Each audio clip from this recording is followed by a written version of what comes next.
ಕೆಲವು ಜಾಗಗಳ ಸೌಂದರ್ಯ RCB ಅಭಿಮಾನಿಗಳಷ್ಟು ಜಾಸ್ತಿ ಇದ್ರೂ ಅವುಗಳ ಪಾಪ್ಯುಲಾರಿಟಿ RCB ಗೆದ್ದಿರೋ ಕಪ್ಪುಗಳಷ್ಟೇ ಕಡಿಮೆ ಇರುತ್ತೆ. ಅಂತಹ ಒಂದು ಜಾಗವನ್ನ ನಾನಿವತ್ತು ನಿಮಗೆ ಪರಿಚಯ ಮಾಡ್ತಾ ಇದ್ದೇನೆ. ಕವಲೇದುರ್ಗ ಕೋಟೆ. ಶಿವಮೊಗ್ಗ ಜಿಲ್ಲೆ ತೀರ್ಥಹಳ್ಳಿ ತಾಲೂಕಿನಲ್ಲಿರೋ ಟ್ರೆಕ್ಕಿಂಗ್ ಮೂಲಕ ನೋಡಬಹುದಾದ ಒಂದು ಸುಂದರವಾದ ಕೋಟೆ ಇದೆ. ತುಂಬಾ ಹಿಡನ್ ಪ್ಲೇಸ್ ಅಂತಾನು ಹೇಳಕ್ಕಾಗಲ್ಲ. 2 ಕಿಲೋಮೀಟರ್ ಟ್ರೆಕ್ಕಿಂಗ್ ಮಾಡಿದ್ರೆ ನಿಮ್ ಮುಂದೆ ಇರುತ್ತೆ ಕಣ್ಮನ ಸೆಳೆಯೋ ಕವಲೇದುರ್ಗ ಕೋಟೆ. ಕೋಟೆಯೊಳಗೆ 2-3 ಸುಂದರ ಕೊಳಗಳು, ಅಳಿದುಳಿದಿರೋ ಕೋಟೆಯ ಜೊತೆಗೆ 2 ದೇವಸ್ಥಾನಗಳನ್ನು ಕೂಡ ನೋಡಬಹುದು. ಹಾಗೆ ದೇಶದಲ್ಲಿರೋ 2 ವಿಶ್ವನಾಥನ ದೇವಸ್ಥಾನಗಳಲ್ಲಿ ಒಂದು ಕಾಶಿಯಲ್ಲಿದ್ರೆ ಮತ್ತೊಂದು ಈ ಕೋಟೆಯ ಒಳಗಡೆ ಇದೆ. ಕೆಳದಿಯ ಚೆನ್ನಮ್ಮ, ಶಿವಪ್ಪ ನಾಯಕರು ಆಳಿದಂತಹ ಕೋಟೆ ಇದು.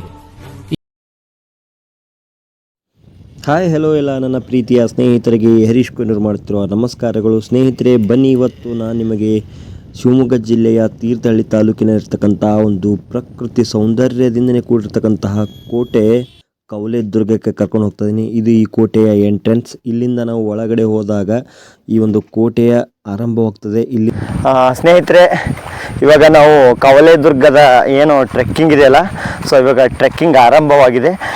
ಮೊದಲಿಗೆ ಈ ಒಂದು ಕವಲೇದುರ್ಗಕ್ಕೆ ನಾವು ಪ್ರಾರಂಭ ಮಾಡಿದ ಟ್ರೆಕ್ಕಿಂಗ್ ನಮಗೆ ಈಚೆ ಕಡೆ ಮತ್ತು ಈಚೆ ಕಡೆ ಭತ್ತದ ಗದ್ದೆ ಸಿಗುತ್ತೆ. ಸೊ ಈ ಒಂದು ಭತ್ತದ ಗದ್ದೆ ಮಧ್ಯದಲ್ಲಿನೇ ಒಂದು ರಸ್ತೆ ನೀಡಿದ್ದಾರೆ. ಸೊ ಈ ಒಂದು ಏನು ಎಂದೆಂದೂ ಮುಗಿಯದೆ ಇರಲಿ ಈ ಪಯಣ ಸಾಗುತ್ತಲಿರಲಿ. ಗದ್ದೆಯಲ್ಲಿ ಈ ಒಂದು ಪ್ರಕೃತಿಯ ಸೌಂದರ್ಯದಲ್ಲಿ ಇವತ್ತು ನಾವು ಟ್ರೆಕ್ಕಿಂಗ್ ಮಾಡ್ತಾ ಇದ್ದೀವಿ. ಸೊ ಇಲ್ಲಿಂದ ನಮ್ಮ ಟ್ರೆಕ್ಕಿಂಗ್ ಆರಂಭವಾಗ್ತಾ ಇದೆ. ಸೊ ಹೋಗುವಾಗ ದಯಮಾಡಿ ಈ ತರ ಒಂದು ಬಾಟಲ್ ಕ್ಯಾರಿ ಮಾಡಿ ಮತ್ತು ಯಾವುದೇ ಭಾರವಾದ ವಸ್ತುಗಳನ್ನು ತಗೊಂಡು ಹೋಗ್ಬಿಡಿ. ಅದನ್ನ ಅಲ್ಲಿ ಡಸ್ಟ್ಬಿನ್ ಇದಾವೆ, ಅಲ್ಲಿ ಇರ್ಲಿಲ್ಲ ಅಂತಂದ್ರೆ ಅದನ್ನು ವಾಪಸ್ ತಗೊಂಡು ಬಂದು ಮತ್ತೆ ಇಲ್ಲಿ ಕೆಳಗಡೆ ಡಸ್ಟ್ಬಿನ್ ಇದಾವೆ. ಅದಕ್ಕಾಗಿ ಪ್ಲಾಸ್ಟಿಕ್ಗಳನ್ನ ಮೇಲ್ಗಡೆ ಎಸೆಬೇಡಿ. ಪ್ರಕೃತಿಯನ್ನ ಕಾಪಾಡಬೇಕಾದಂತ ನಮ್ದು ಕರ್ತವ್ಯ.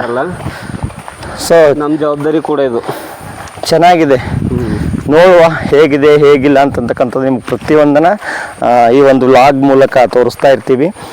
ಈ ಒಂದು ಕವಲೇದುರ್ಗ ಅಂತಕ್ಕಂಥ ಕೋಟೆ ಸುಮಾರು ಇದು 9ನೇ ಶತಮಾನದಲ್ಲಿ ನಿರ್ಮಾಣವಾದಂತಹ ಕೋಟೆ. ಇದು ಭದ್ರ ಅಂದರೆ ಇವಾಗ ನಾವು ಭದ್ರ ಕೋಟೆ ಅಂತ ಅಂದ ತಕ್ಷಣ ನಮಗೆ ನೆನಪಿಗೆ ಆಗೋದು ಕರ್ನಾಟಕದ 7 ಸುತ್ತಿನ ಕೋಟೆ ಚಿತ್ರದುರ್ಗದ ಕೋಟೆ. ಒಂಥರ ಉಕ್ಕಿನ ಕೋಟೆ, ಅದನ್ನು ಭೇದಿಸಬೇಕಾದರೂ ಭೇದಿಸಲಾರದಂತಹ ಕೋಟೆ. ಸೊ ಆ ಒಂದು ಕೋಟೆಯ ಪ್ರತಿರೂಪನೇ ಈ ಒಂದು ಕೋಟೆ ಅಂತ ಹೇಳಿದ್ರೆ ತಪ್ಪಾಗಲ್ಲಕ್ಕೆ ಸಾಧ್ಯ ಇಲ್ಲ. ಯಾಕಂದರೆ ಈ ಒಂದು ಕೋಟೆಯು ಸಹ 7 ಸುತ್ತಿನ ಕೋಟೆಯಾಗಿದೆ. ಇವಾಗ ನಾವು ಆಲೆಯಿಂದ ಸ್ಟಾರ್ಟ್ ಮಾಡಿ ಆಲ್ರೆಡಿ ಇವಾಗ 2 ಸುತ್ತಿನ ಕೋಟೆ ಬಂದಿವಿ ದಾಟ್ಕೊಂಡು, ಅಂದರೆ ಇವಾಗ ಸ್ವಲ್ಪ ಎಲ್ಲ ಸಂಪೂರ್ಣವಾಗಿ ನಾಶವಾಗಿರೋದ್ರಿಂದ ಒಂದು 2 ಸುತ್ತಿನ ಕೋಟೆ ಹಾಳಾಗಿದೆ. ಸೊ ಇವಾಗ ನಾವು ನೆಕ್ಸ್ಟ್ ಎಂಟ್ರಿ ಅಂತಂದರೆ ಈಗ 3ನೇ ಸುತ್ತಿನ ಕೋಟೆಗೆ ನಾವು ಪ್ರವೇಶವನ್ನು ಮಾಡ್ತೀವಿ. ಸೊ ಈಗ ಹೇಗಿದೆ ಹಲೋ ಸ್ನೇಹಿತರೆ, ಈ ಥರ ಈಗ ಏನು ಭತ್ತದ ಗದ್ದೆ ಇದೆಯಲ್ಲ, ಫಸ್ಟ್ ಪ್ರಾರಂಭವಾದಾಗ ಭತ್ತದ ಗದ್ದೆಯನ್ನು ದಾಟ್ಕೊಂಡು ನೋಡಿ ಯಾವ ಥರ ನೀರಿನ ಜುಳು ಜುಳು ಅಂತಕ್ಕಂಥ ಒಂದು ಶಬ್ದಗಳು ಕಿವಿಗೆ ಎಷ್ಟು ಇಂಪು ಕೊಡ್ತಾ ಇದ್ದಾವೆ. ಈ ಥರ ಎಲ್ಲ ನೀರಿನ ಮಧ್ಯೆ ಪರಿಸರ ಮಧ್ಯೆ ದಾಟ್ಕೊಂಡು ಇವಾಗ ನಾವು ಕೋಟೆಯ ಇದು ಒಂದು ಬಹುಶಃ ಇದು 3ನೇ ಸುತ್ತಿನ ಒಂದು ಕೋಟೆ ಆರಂಭವಾಗುತ್ತೆ ಇಲ್ಲಿಂದ. ಇಲ್ಲಿ ನೀವು ನೋಡ್ಬೋದು ಸಣ್ಣ ಪುಟ್ಟ ಕಲ್ಲುಗಳು ನಮಗೆ ಅಲ್ಲಿ ಇಲ್ಲಿ ಎಷ್ಟು ಅಚ್ಚುಕಟ್ಟಾಗಿ, ಅಂದರೆ ಹೋಗುವಾಗ ಕುದುರೆಗಳಿಗಾಗಲಿ ಅಥವಾ ಸೈನಿಕರಿಗಾಗಲಿ ಯಾವುದೇ ತೊಂದರೆ ಆಗ್ಬಿಡ್ದು, ಅಂದರೆ ಕಾಲುಗಳನ್ನ ಸ್ಲಿಪ್ ಆಗ್ಬಿಡ್ದು ಅಂತ. ಆಮೇಲೆ ರಭಸವಾದ ಮಳೆ. ಸೊ ರಭಸವಾದ ಮಳೆಯಿಂದ ಈ ಒಂದು ಹೋಗುವಂಥ ರಸ್ತೆ ಹಾಳಾಗಬಾರ್ದು ಅಂತ ಈ ಒಂದು ಕಲ್ಲುಗಳು ಹಾಕಿರೋದು ಅಂತ ಅನಿಸುತ್ತೆ. ಇಲ್ಲಿ ನೋಡ್ಬೋದು ಈ ಒಂದು ಮಲೆನಾಡಿನ ಗಿಡ್ಡ ತಳಿ ಅಂತಲೇ ಹೆಸರುವಾಸಿಯಾಗಿರ್ತಕ್ಕಂಥದ್ದು, ಮತ್ತು ಭಾಳ ಪೌಷ್ಟಿಕಯುಕ್ತ ಹಾಲು. ಇದು ಎಷ್ಟಿದೆ ಅಂತ ಭಾಳ ಅಂದರೆ ಒಂದು 2 ಅಡಿ ಅಥವಾ 3 ಅಡಿ ಅಷ್ಟೇ ಈ ಒಂದು ಹಸುಗಳಿರ್ಬೋದು. ಭಾಳ ಪೌಷ್ಟಿಕವಾದಂಥ ಹಾಲಿಗೆ ಹೆಸರುವಾಸಿಯಾದಂತಹ ಈ ಒಂದು ಹಸುಗಳು. ಸೊ ಇಲ್ಲಿಂದ ಸ್ಟಾರ್ಟ್ ಆಗುತ್ತೆ ನಮ್ಮ ಚಾರಣದ ಜರ್ನಿ. ನೋಡುವ ಒಂದು 2 ಕಿಲೋಮೀಟರ್ಗಳ ಕಾಲ ಇವಾಗ ನಾವು ಚಾರಣ ಮಾಡ್ತಾ ಸಾಗಬೇಕಾಗಿದೆ. ಈ ಒಂದು ಚಾರಣ ಮಾಡ್ತಾ ಕೋಟೆ ಬಗ್ಗೆ ಇನ್ನೊಂದಿಷ್ಟು ಮಾತುಕತೆ, ಆಮೇಲೆ ಒಂದಿಷ್ಟು ಮನೋರಂಜನಾತ್ಮಕ ಏನಾದರೂ ಮಾಡ್ಕೊತ ಹೋಗಬೇಕು. ಓಕೆ ಬನ್ನಿ. ಓಕೆ ಸ್ನೇಹಿತರೆ, ಇವಾಗ ಸುಮಾರು ಒಂದು 500-600 ಮೀಟರ್ಗಳ ಕಾಲ ಏನಪ್ಪ ಅಂದರೆ ಚಾರಣ ಮಾಡಿದ್ದೀವಿ. ಸೊ ಆಲ್ರೆಡಿ ನಮ್ಮ ಅಮೃತ್ಸರ್ಗೆ ನನಗೆ ಬಾಯಾರಿಕೆ ಆಗಿ ಒಬ್ಬ ನೀರಡಿಕೆ ಅದ್ಭುತವಾದಂತಹ ಕೋಟೆ. ಸೊ ಚಾರಣ ಮಾಡೋದಕ್ಕೆ ಹೇಳಿ ಮಾಡಿಸಿದಿರುವಂಥದ್ದು ಅದ್ಭುತವಾಗಿದೆ ಸ್ನೇಹಿತರೆ. ಇದ್ರ ಜೊತೆಗೆ ಒಂದಿಷ್ಟು ಎನರ್ಜಿಬಲ್ ಆದಂಥ ಆಸಕ್ತಿದಾಯಕವಾಗಿರುವಂಥ ವ್ಯಕ್ತಿಗಳು ಮಾತ್ರ ಬರ್ಬೋದು. ಸೋಮಾರಿ ಇರೋರಿಗೆ ಆಗಲ್ಲ ಇದು. ನಮ್ದು ದೋಸ್ತ್ ಅಂಬರೀಷ್ ಬಿ ಒಂಥರ ಸೋಮಾರಿನೇ, ಆದರೆ ಚಾರಣ ಅಂತ ಬಂದಾಗ ದೆವ್ ಇದ್ದಂಗೆ ನಮಗೆ ಮಣಿತಿಲ್ಲ ಆ ಥರ ಒಬ್ಬ ವ್ಯಕ್ತಿ. ಗೆಳೆಯರೇ, ನಿಮಗೆ ಅವಾಗಲೇ ನಾನು ಈ ಕೋಟೆ ಬಗ್ಗೆ ಹೇಳ್ತಾ ಇದ್ದೆ. ಸುಮಾರು ಇದು 7 ಸುತ್ತಿನ ಕೋಟೆ ಮತ್ತು ಕೆಳದಿ ಸಂಸ್ಥಾನದ ನಿರ್ಮಿಸಿದಂತಹ ರಾಜ ವೆಂಕಟಪ್ಪ ನಾಯಕರ ಒಂದು ಕಾಲಾವಧಿಯಲ್ಲಿ, ಅಂದರೆ ಸುಮಾರು 15 ಅವರು ಕಾಲಾವಧಿ ಮೇ ಬಿ 1489ರಿಂದ 1629 ಒಂದು ಕಾಲಾವಧಿ ನಡುವೆ ಏನು ರಾಜ ವೆಂಕಟಪ್ಪ ನಾಯಕ ಇರ್ತಾರಲ್ಲ, ಆ ಒಂದು ಕಾಲದಲ್ಲಿ ಬಹಳಷ್ಟು ಅಭಿವೃದ್ಧಿಯನ್ನು ಹೊಂದಿದಂಥದ್ದು. ನೀವು ಇವಾಗ ಈ ಕೋಟೆ ಇಲ್ಲಿಂದ ಒಂದು 100 ಕಿಲೋಮೀಟ್ರ್ ಇಲ್ಲ, ಇದು 100 ಮೀಟರ್ ಇಲ್ಲ, ಕೋಟೆಯ ಒಂದು ದ್ವಾರ ಸಿಗುತ್ತೆ. ಇದು ಅದಕ್ಕಿಂತ ಮುಂಚೆ ಈ ಒಂದು ಕೋಟೆಗೆ ಹೋಗ್ಬೇಕಂದ್ರೆ ಎಷ್ಟು ಶಿಸ್ತಿನಿಂದ ಮತ್ತು ಈ ಒಂದು ಪ್ರಕೃತಿ ಮಡಿಲಿನಲ್ಲಿ ಹೇಗೆ ಕಾಣಿಸ್ತಾ ಇದೆ ಒಂದು ವ್ಯೂ ನಿಮಗೆ ತೋರಿಸ್ತೀನಿ, ಸ್ವಲ್ಪ ನೋಡಿ. ವಾವ್,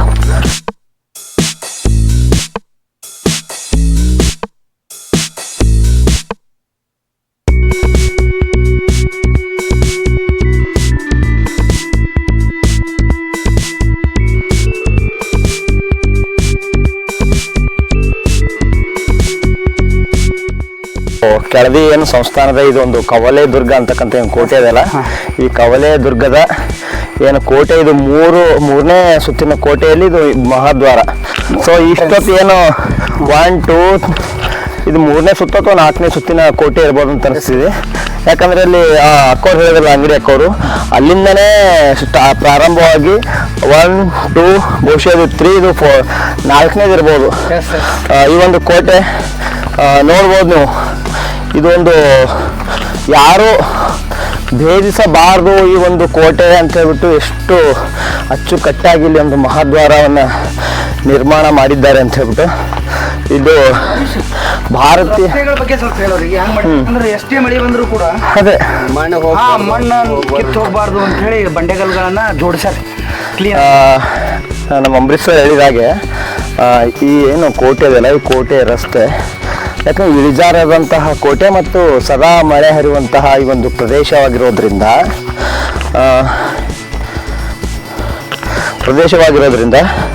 ಇಲ್ಲಿ ಮಣ್ಣು ಕೊಚ್ಚಿ ಹೋಗುವಂಥ ಸಾಧ್ಯತೆ ಹೆಚ್ಚಾಗಿರ್ತದೆ. ಸೊ ಆ ಮಣ್ಣು ಕೊಚ್ಚಿ ಹೋಗಬಾರ್ದು ಅಷ್ಟೇ ಅಲ್ಲ, ಏನಪ್ಪ ಅಂತಂದರೆ ಕುದುರೆಗಳು, ಆಮೇಲೆ ಆನೆಗಳು, ಹೀಗೆ ಅವರಿಗೆ ಬೇಕಾದಂತಹ ಸೈನಿಕರಾಗಲಿ ಯುದ್ಧ ಮಾಡುವಂಥ ಸಂದರ್ಭದಲ್ಲಿ ಅವುಗಳ ಕಾಲುಗಳನ್ನು ಜಾರಬಾರ್ದು, ಅಥವಾ ಕೋಟೆ ಹತ್ತುವಂಥ ಸಂದರ್ಭದಲ್ಲಿ ಕಾಲುಗಳು ಜಾರಬಾರ್ದು ಅಂತಕ್ಕಂಥ ಒಂದು ದೃಷ್ಟಿ ಇಟ್ಕೊಂಡು ಈ ಥರ ಹಸಿನಿಂದ ಹಚ್ಚಿ ಏನಪ್ಪ ಅಂದರೆ ಕಲ್ಲುಗಳನ್ನು ಹಾಕಿ ತುಂಬ ಅದ್ಭುತವಾದಂತಹ ರಸ್ತೆಯನ್ನು ಈ ಕೋಟೆ ಪ್ರವೇಶ ಮಾಡೋಕ್ಕೆ ಭಾಳ ಚೆನ್ನಾಗಿ ಮಾಡಿದ್ದಾರೆ. ಅಷ್ಟೇ ಅಲ್ಲ, ಮಾಹಿತಿ ಈ ಒಂದು ಕವಲೆದುರ್ಗ ಕೋಟೆ ಬಹಳ ಹಳೆಯ ಕೋಟೆ ಮತ್ತು ಬಹಳಷ್ಟು ಯುದ್ಧದಿಂದ ಕೋಟೆ ನಾಶವಾಗಿರೋದ್ರಿಂದ ಕಟ್ಟಡ ಒಂದಿಷ್ಟು ಅಲ್ಲಿ ಇಲ್ಲಿ ಅಳಿದುಳಿದು ಹೋಗಿದೆ. ಇದು ಇದು ಏನಿದೆಯಲ್ಲ ಅಂದ್ರೆ ಇವಾಗ ಕಿರಾಣಿ ಕಡೆ ತೋರಿಸು, ಈ ಕಡೆ ಅಲ್ಲಿ ನೀವು ನೋಡ್ಬೋದು ಮೀನಿನ ಚಿತ್ರ, ಈ ಕಡೆ ಆನೆ ಚಿತ್ರ, ಅಲ್ಲಿ ನೋಡ್ಬೋದು ನೀವು ಅಲ್ಲೊಂದು ಆನೆ ಚಿತ್ರ, ಆಮೇಲೆ ಇಲ್ಲಿ ಜೈ ಬಜರಂಗ್ ಬಲಿ ಸಖಿಯರ ಚಿತ್ರಗಳು ಸಹ ಇದ್ದಾವೆ. ಎಷ್ಟೇ ಒಂದು ಬರುವುದ ಸಿಡಿಸಿದ್ರು ಸಹ ಈ ಒಂದು ಕೋಟೆಗೆ ಏನೂ ಹಾನಿ ಆಗಬಾರ್ದು ಅಂತಕ್ಕಂಥ ದೃಷ್ಟಿ ಇಟ್ಕೊಂಡು ಒಂದು ಕಲ್ಲುಗಳನ್ನು ಎಷ್ಟು ಅಚ್ಚುಕಟ್ಟಾಗಿ ಒಂದರ ಮೇಲೆ ಒಂದು ಜುಡಾಸಿ ಇಟ್ಟಿದ್ದಾರೆ. ಇದು ನಾವು ಹೋಗ್ತಕ್ಕಂಥದ್ದು ಮೊದಲ ಪ್ರವೇಶ ದ್ವಾರ.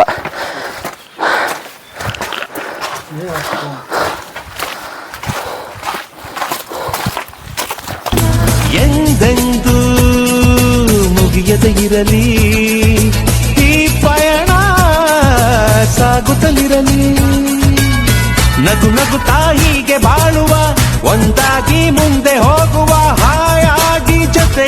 ಇವಾಗ ಏನು ಪ್ರವೇಶ ದ್ವಾರ ಇದೆಯಲ್ಲ, ಆ ದ್ವಾರದ ಮುಖಾಂತರ ಒಳಗಡೆ ಬಂದರೆ ಮತ್ತೆ ಒಂದು ರೈಟ್ ಟರ್ನ್ ತೊಗೊಂಡ್ರೆ ನಿಮಗೆ ಈ ಒಂದು ಭವ್ಯವಾದ ಇನ್ನೊಂದು ದ್ವಾರ ಸಿಗುತ್ತೆ. ಇಲ್ಲಿ already Kavaledurga fort may be ಇದು ಭಾರತೀಯ ಪುರಾತತ್ವ ಇಲಾಖೆ ಪ್ರಾಚ್ಯವಸ್ತು ಏನಿದೆಯಲ್ಲ, ಸೊ ಅವರ ಒಂದು ಸುಪರ್ದಿಯಲ್ಲಿರೋದ್ರಿಂದ ಇದವರ ಬೋರ್ಡ್ ಸಹ ಇಲ್ಲಿ ನೀವು ಕಾಣಬಹುದು. ಈ ಒಂದು ಕೋಟೆ ಎಂಟ್ರಿ ಆಗೋಕ್ಕಿಂತ ಮುಂಚೆ ನೀವು ಇಲ್ಲಿ ಒಂದು ಇದು ನೋಡ್ಬೋದು, ಬಾಗಿಲು. ಈ ಬಾಗಿಲಿನ ಏನು ಇದಕ್ಕೆ ಯಾಕೆ ಈ ಬಾಗಿಲು ಮಾಡಿದ್ರು ಕೋಟೆಗಿಂತ ಮೊದಲೇ ಅಂತಂದರೆ, ಈ ಕೋಟೆಗೆ ಎಂಟ್ರೆನ್ಸ್ ಆಗಬೇಕು ಅಂತಂದರೆ ಈ ಬಾಗಿಲಲ್ಲಿ ಒಳಗಡೆ ಹೋಗಿಬಿಟ್ಟು ಇಲ್ಲಿ ಚೆಕ್ ಇನ್ ಆಗಬೇಕಿತ್ತು. ಇಲ್ಲೆಲ್ಲ ಚೆಕ್ ಇನ್ ಮಾಡಿಬಿಟ್ಟು ಇಲ್ಲಿ ಆ್ಯಕ್ಚುಲಿ ಇವಾಗ ಬೀಗ ಹಾಕಿದ್ದಾರೆ. ಈ ಥರ ಇಲ್ಲಿಂದ ಮತ್ತೆ ಈ ಕಡೆ ನಾವು ಬರ್ಬೋದು. ಇಲ್ಲಿ ನಿಮ್ಗೆ ತೋರಿಸ್ತೀನಿ ಬನ್ನಿ. ಇಲ್ಲಿ ನೋಡಿ, ಇಲ್ಲೆಲ್ಲ ಸೈನಿಕರಾಗಲಿ ಅಥವಾ ಬಂದಂಥವ್ರು ಯಾರಾದರೂ ಇದ್ದರೆ ಇಲ್ಲಿ ಅವರನ್ನೇನಪ್ಪ ಅಂತಂದರೆ ಚೆಕ್ ಇನ್ ಮಾಡಿಬಿಟ್ಟು ಅವರ ಎಂಟ್ರೆನ್ಸ್ ನೇರ ದ್ವಾರದ ಮೂಲಕವಾಗದೆ ಈ ಕಡೆಯಿಂದ ಅವರು ವಾಪಸ್ ಹೀಗೆ ಬರಬೇಕಿತ್ತು. ಇಲ್ಲಿ ಬಂದ ಆ ಕ್ಷಣವೇ ನಿಮಗೆ ಸಿಗ್ತವೆ ಹಲವಾರು ಕಂಬಗಳು.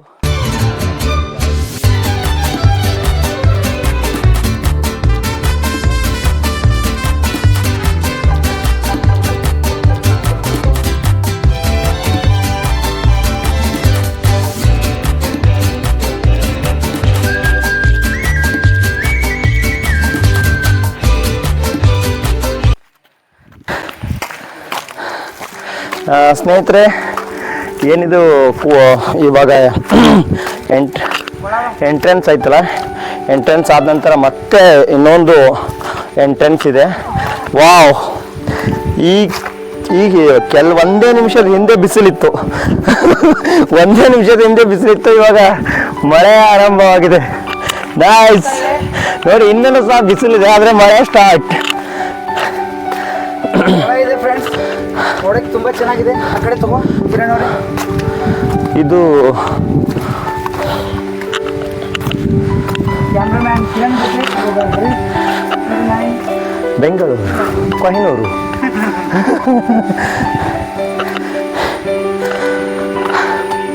ಸ್ನೇಹಿತರೆ, ಇಲ್ಲಿ ಇನ್ನೊಂದು ಎಂಟ್ರೆನ್ಸ್ ಇದೆ.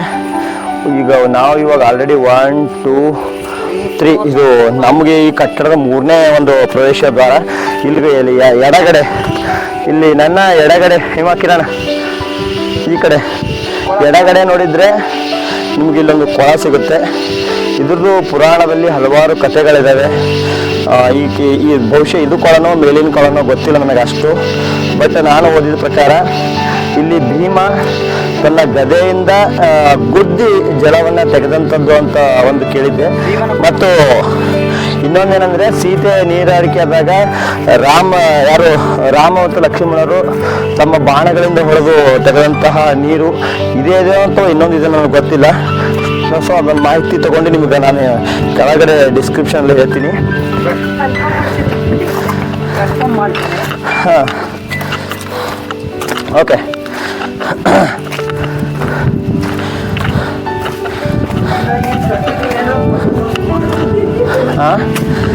ಸ್ನೇಹಿತರೆ, ಅಷ್ಟೇ ಅಲ್ಲ,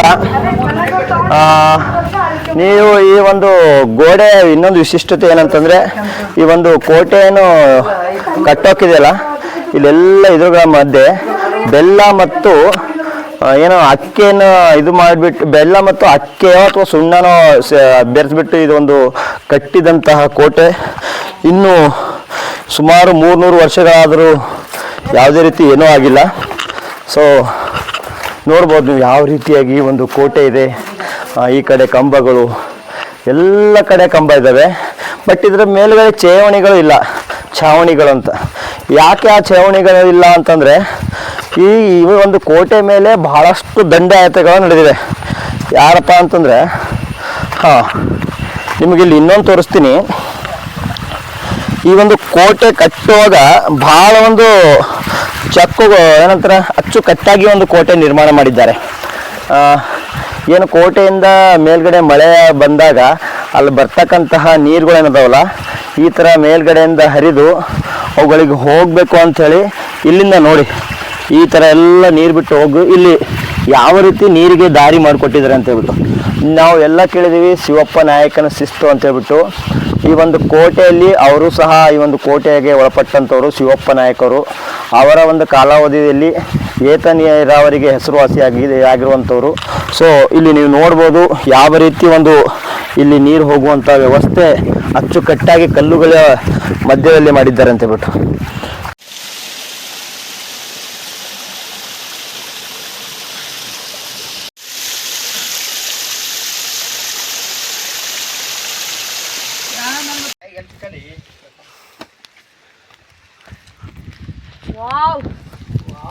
ಇಲ್ಲಿ ಬೀಸುವ ಗಾಳಿ ಊರಲ್ಲಿ ಹಾಕಿಲ್ಲ, ಇಲ್ಲಿ ಸಿಕ್ಕುವ ಪಾಠ. ಇಲ್ಲಿ ಬೀಸುವ ಗಾಳಿ ಊರಲ್ಲಿ ಯಾಕಿಲ್ಲ, ಇಲ್ಲಿ ಸಿಕ್ಕುವ ಪಾಠ ಶಾಲೆಯಲ್ಲಿ ಯಾಕಿಲ್ಲ.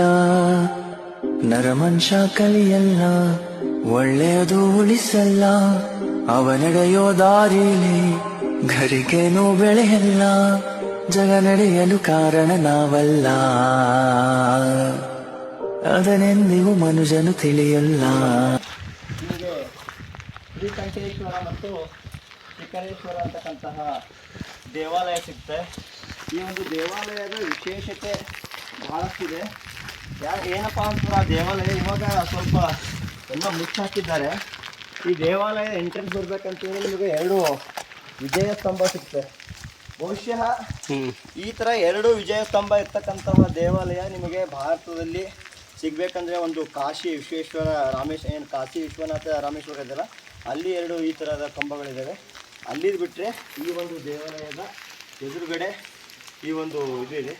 ಮತ್ತು ಇನ್ನೊಂದು ಏನಂತಂದರೆ ಈ ಒಂದು ದೇವಾಲಯದ ಒಳಗಡೆ ಏನು ಲಿಂಗ ಇದೆಯಲ್ಲ, ಆ ಲಿಂಗ ಪ್ರತಿಷ್ಠಾಪನೆ ಮಾಡಿದ್ದು ಸಹ ಕಾಶಿಯಿಂದ ತೊಗೊಂಬಂದಂತಹ ಲಿಂಗವೇ ಆಗಿರೋದ್ರಿಂದ ಅದು ಬಹಳ ಪ್ರಮುಖವಾಗಿದೆ. ಇದು ಇತಿಹಾಸದಲ್ಲಿ ಸುವರ್ಣಾಕ್ಷರಗಳಲ್ಲಿ ಬರೆದಿರ್ತಕ್ಕಂತಹ ಒಂದು ಇದು ಇದೆ. ಯಾಕಂದರೆ ಈ ಥರ ವಿಶೇಷತೆ ಸಿಗಲ್ಲ. ಯಾಕಂದರೆ ಈ ಒಂದು ಕೋಟೆ ಬಗ್ಗೆದಾಗ ಅಷ್ಟೊಂದು ಮಾಹಿತಿ ಜನರಿಗೆ ಇಲ್ಲ. ಬಟ್ ಜೀರ್ಣೋದ್ಧಾರ ಆಗಬೇಕಿತ್ತು, ಬಟ್ ಅದು ಆಗಿಲ್ಲ. ಇನ್ನು ಮುಂದೆ ಏನಾಗುತ್ತೋ ಅಂತ ನೋಡಬೇಕು.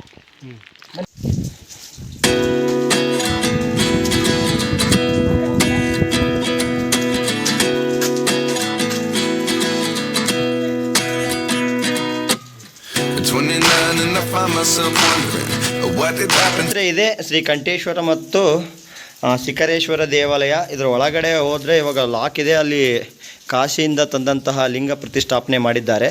ಸೊ ಇವಾಗ ಅದನ್ನು ತೋರಿಸ್ಬೇಕಂದ್ರೂ ಅದು ಲಾಕ್ ಇದೆ, ನಿಮಗೆ ತೋರ್ಸೋಕ್ಕಾಗಲ್ಲ. ಆಮೇಲೆ ಅಲ್ಲಿ ಕತ್ತಲು ಸಹ ಇದೆ. ಅಲ್ಲಿ ಇಲ್ಲಿಂದನೇ ನೋಡಿ.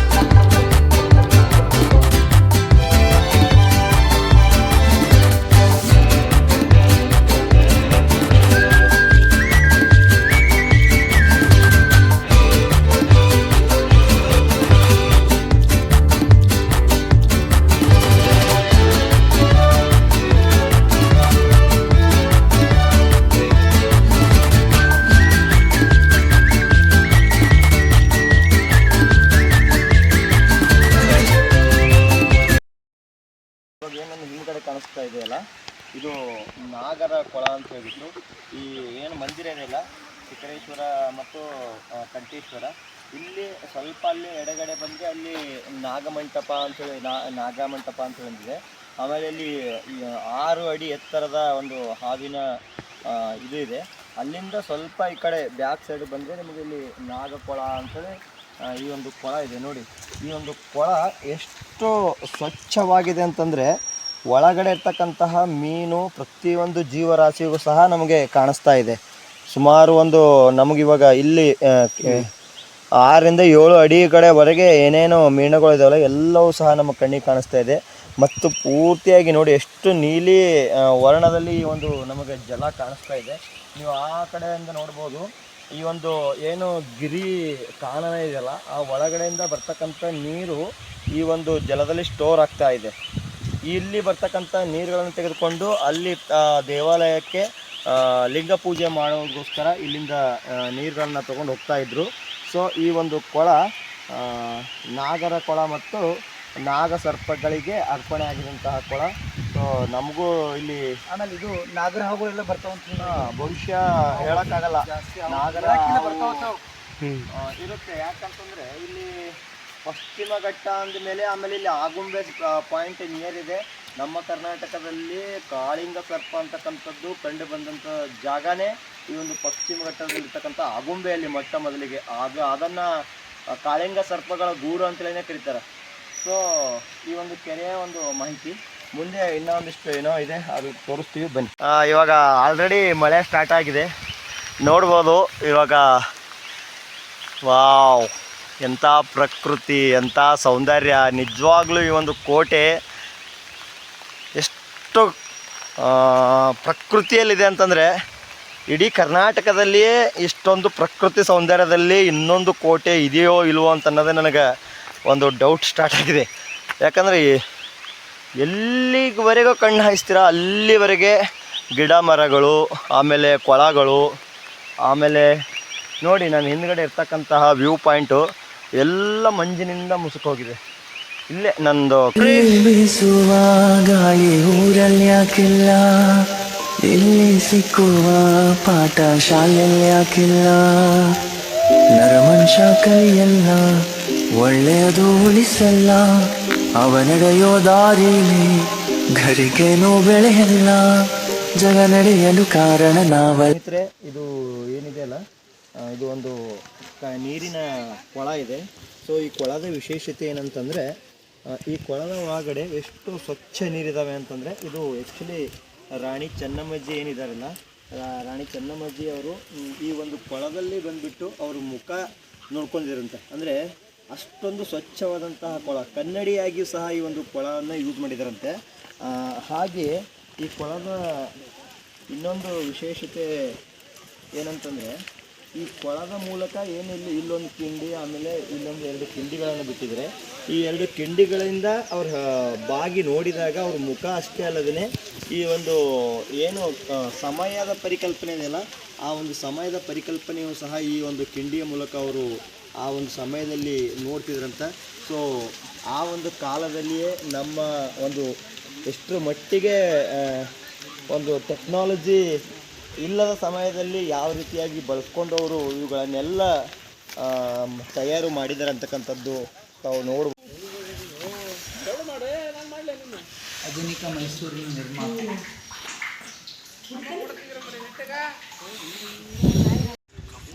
ಇವಾಗ ಕವಲೇದುರ್ಗದ ಮೇಲ್ಭಾಗದಲ್ಲಿದ್ದೀವಿ. ಇವಾಗ ಕವಲೇದುರ್ಗದ ಮೇಲ್ಭಾಗದಿಂದ ಕೆಳಗಡೆ ನೋಡಿದಾಗ ನಿಮಗೆ ಯಾವ ಥರ ವ್ಯೂ ಇದೆ ನೋಡಿ.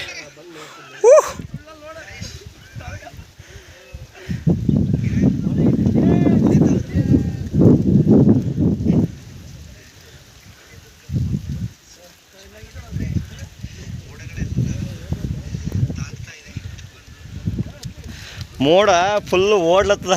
ನಾವು ಮೋಡ ಇಷ್ಟು ದಿನ ನಮ್ಮ ಮೇಲೆ ನೋಡಿದ್ದೇವೆ, ಇವಾಗ ಮೋಡನೇ ನಮ್ಮ ಕೆಳಗೆ ನೋಡ್ತಾ ಇದ್ದೀವಿ. ಅಂಬರೀಷ,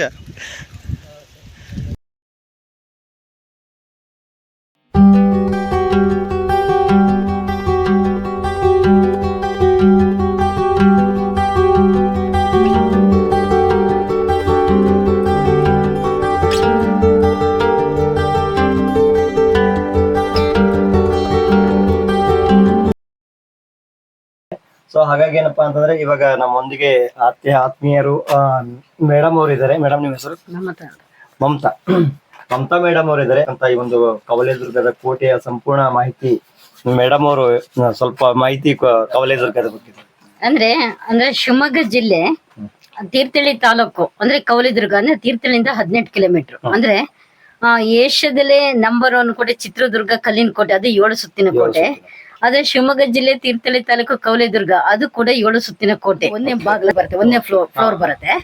ಆಮೇಲೆ ಅಲ್ಲಿಂದ ಇಲ್ಲಿ ಮಾಸ್ತಿಕಟ್ಟೆ ಅಂತ ಇಲ್ಲಿ 2ನೇ ಫ್ಲೋರ್ ಬರುತ್ತೆ, 2ನೇ ಕೆರೆ ಬರುತ್ತೆ ಮುಂದೆ ಬರ್ತಾ. ಹಾಗೆ ಇದು 5 ಕೆರೆ ಕೋಟೆ ಮೇಲೆ ಬರುತ್ತೆ. ಅಂದ್ರೆ 7 ಸುತ್ತಿನ ಕೋಟೆ, 7 ಕೆರೆಗಳು, 7 ಎಡೆ ಮಾಸ. ಅಂದ್ರೆ ಫಸ್ಟ್ ಹೌದು, ಆದಿಶೇಷ ಆದಿಶೇಷನ ಹೌದು. ಅಂದ್ರೆ ಫಸ್ಟ್ ಸ್ಟಾರ್ಟಿಂಗ್ ಅಲ್ಲಿ ಆದಿಶೇಷನ ನೆಲೆ ಮಾಡಿದ್ದಾರೆ, ಸ್ಥಾಪನೆ ಮಾಡಿದ್ದಾರೆ. ಅಂದ್ರೆ 7 ಮಾಸೇಶನ ಸ್ಥಾಪನೆ ಮಾಡಿದ್ದಾರೆ. ಮತ್ತೆ ನಾಗತೀರ್ಥ ಕೊಳ ಕೂಡ ಇದೆ, ಅಲ್ಲೂ ಕೂಡ ಆದಿಶೇಷನ ಸ್ಥಾಪನೆ ಮಾಡಿದ್ದಾರೆ. ಕಲ್ಲೆಲ್ಲ ತುಂಬಾ ಇದೆ, ಅದನ್ನ ನೋಡ್ಬೋದು ನೀವು. ಅಂದ್ರೆ ಅದ್ ಯಾಕೆ ಅಲ್ಲಿ ಸ್ಥಾಪನೆ ಮಾಡಿದ್ರು ಅಂದ್ರೆ ನಾಗಗಳು ಕೋಟೆ ಕಟ್ಟುವಾಗ ನಾಗಗಳು ಬಂದು ನಿಲ್ತಿದ್ವಂತೆ. ಕೋಟೆ